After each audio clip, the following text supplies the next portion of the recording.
તમે કદી મગના ફોતળાવાળી દાળની ઢોકળી ખાધી છે? નથી ખાધી ને? તો ચલો બનાવીએ.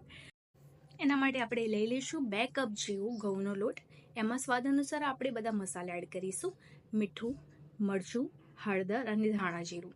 અને તેલનો મોણ નાખીને આપણે ઢોકળીનો લોટ બાંધીશું, જેવો મેં પહેલાં પણ એક વખત કરેલો છે, બનાવેલો છે. એવી જ રીતે આપણે ઢોકળીનો લોટને બાંધવાનો છે. બહુ કઠણ પણ નહીં અને બહુ ઢીલો બી નહીં, કુરકુરો. એટલે કે આપણી ઢોકળી જે છે ફટાફટ ચડી પણ જાય અને ખાવામાં પણ મસ્ત લાગે. અત્યાર સુધી જો વિડીયોમાં બન્યા હોય તો પ્લીઝ મારી ચેનલને